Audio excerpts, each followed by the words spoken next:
Hello and welcome along to your Friday Ref Watch special. Another busy week of football means plenty of talking points to kick off the new year with the dynamic duo. They're back, Bothroyd and Dermot Gallagher. And there was no shortage of controversy.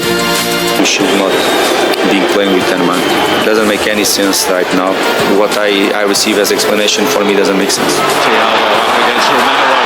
Romero didn't get that right. I've had a very clear look at it, I thought it was a red card. Yeah, because it's already been booked. He has, yeah, and he's very lucky indeed.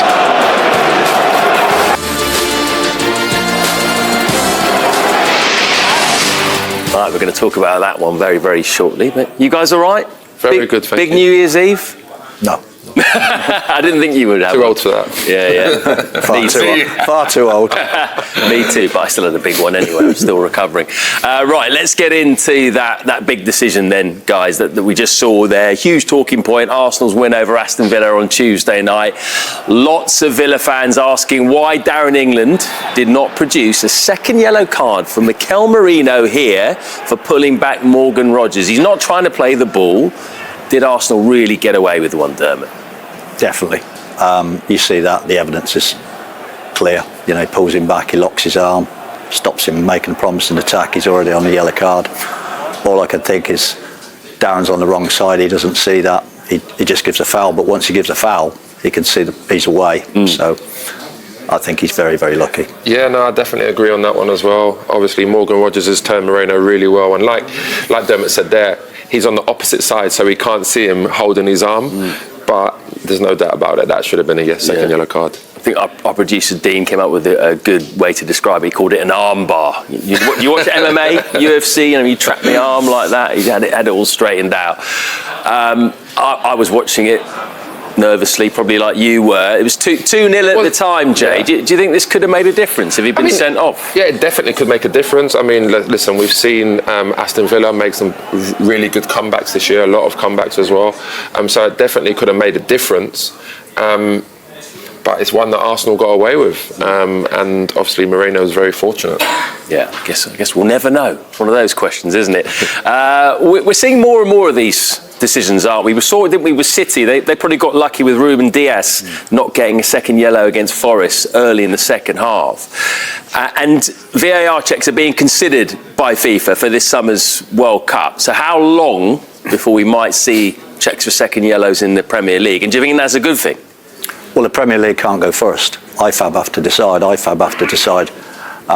The laws of the game. If they decide we can check it, then the VAR can check it in the Premier League, but they can't do it on their own. They can't go first. They can't jump the gun.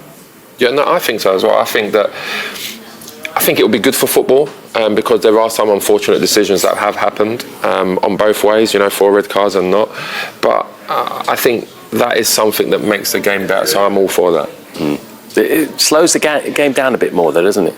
I mean, yes, but I'd rather get the right decision and slow it down a little bit more.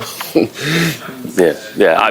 What do you think now? That's quite a statement, really. What would you rather, though? You'd rather the right person stay on the pitch or not stand? I'd rather have justice, but the biggest argument on VAR is the time element, isn't it? If you see a delay, everybody goes, "What's the delay?" But I think those decisions are more clear cut. I think it's the offside ones that are sometimes really, really tight, where they're looking at, there's loads of bodies in the line and it's more difficult. Whereas I feel like challenges, generally, you can look at, it would take like maybe 10 seconds to look at a challenge to see if it's a yellow card or a red card or the right decision or wrong decision. Well, if they stand out, you can't they? I mean, there has been a few standout. There was that one. I mean, there was a Wan-Bissaka at Old Trafford for West Ham.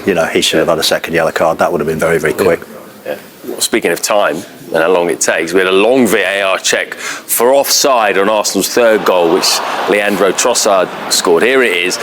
Over 3 minutes for this check. I think they checked a couple of players, didn't they? It was Nketiah and maybe Saka as well.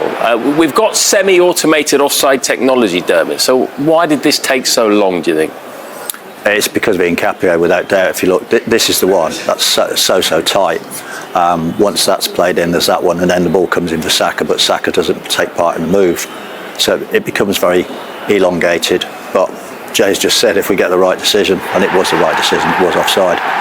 This is what annoys people, and this is why I say about stopping the game even more, because, we've waited a long time, we've got the right decision, but the argument is, could it have been quicker? And then we suddenly say, well, we want to delay the game even more. So Dermot there's no right balance. Dermot, we need better technology, innit? That's what we need. We need more balance. Didn't bite. Okay, let's get to Selhurst Park last night.